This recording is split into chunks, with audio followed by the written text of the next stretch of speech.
Hey everybody, it's Bruce here with Traveling with Bruce. Welcome to my channel today. Thank you all of you out there who are giving my videos thumbs ups and subscribing to this channel.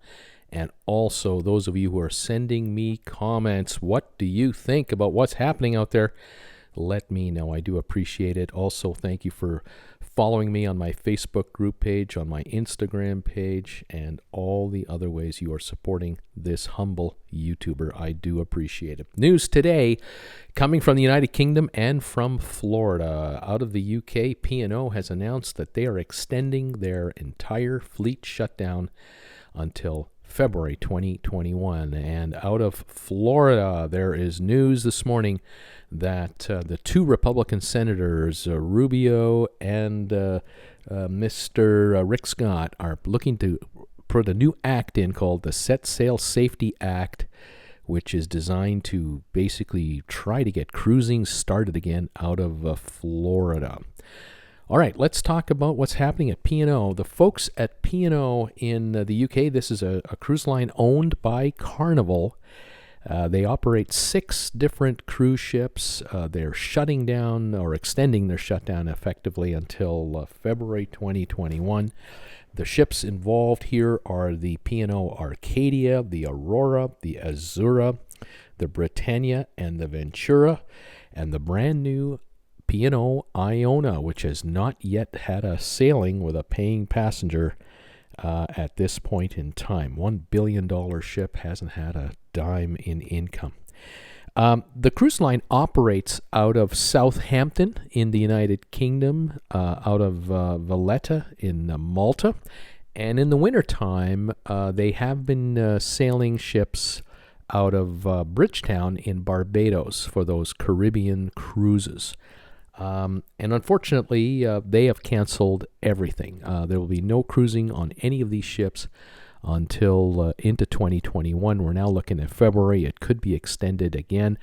The bottom line is that the UK government has effectively and essentially told all of its citizens that no cruise ships will be allowed in and out of UK ports during at the present time, with this pandemic raging the way it is. And Brits are finding that returning home from various countries in Europe and elsewhere, many of them are being subjected to mandatory 14-day quarantines because the UK government is just not interested in opening up its borders right now. The numbers in Europe are rising again. There is a second wave of the pandemic going through many countries now.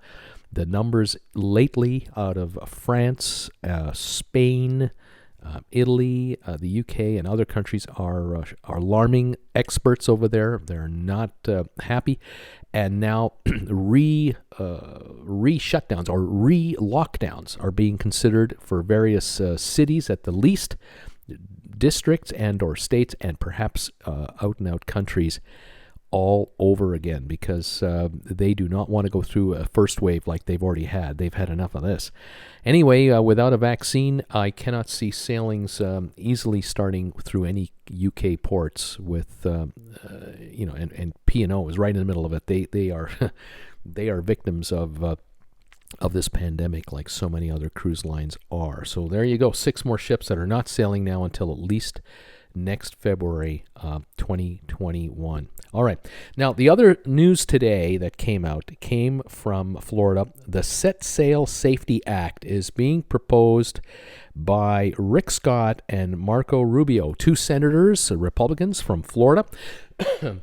Kind of funny to me that 6 weeks before an election, they're bringing out an act. How about that? Interesting timing.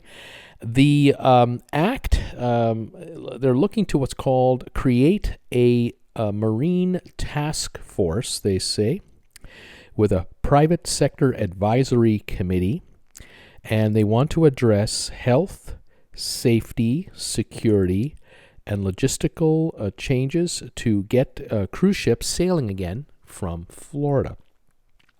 The supporters of this legislation are the Cruise Line International Association, the CLIA, the Miami-Dade County Mayor's Office, the Miami-Dade Tourism and Ports Committee, the American Association of Ports, and the Florida Ports Councils. All are in favor and are supporting the senators in their quest to bring this act to Congress and make it law. The agencies that would be involved and that would be part of this Marine task force would be Homeland Security. The thinking is that Homeland Security would be the agency that would be the lead agency to run this entire thing.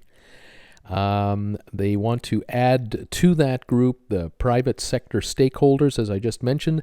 Then they want to add Customs and Border Protection, the U.S. Coast Guard, and the Department of Transportation, Department of State, Federal Marine Commission, and Health and Human Services.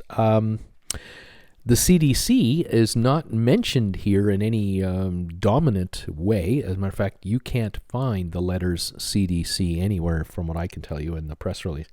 But that agency is part of Health and Human Services, but it would not be the lead agency here. So in effect, the senators, what it looks like to me what's going on here is the senators are trying to find a way to take away the authority, the lead authority of the CDC with respect to these no-sail orders that have been issued, and they're trying to transfer this power to the folks at Homeland Security, and I kind of get the impression that maybe the thinking is that the private industry people, they might feel that they have a lot more sway and influence over the folks running the Homeland Security area rather than Health and Human Services, because at this point in time, the CDC has not been bullied, or no one's been able to manage to bully the CDC into dropping the no-sail order. And perhaps this act is being brought up to try to find a way to get around the CDC and get sailing going again. Unfortunately, the virus is not listening. The COVID-19 virus just seems to infect whomever it can, anywhere it can, globally, and that includes thousands and thousands of Floridians.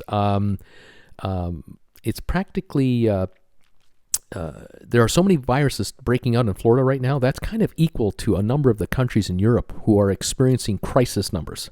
They're going into emergency lockdown modes over there, and these numbers are equal to what Florida is experiencing now.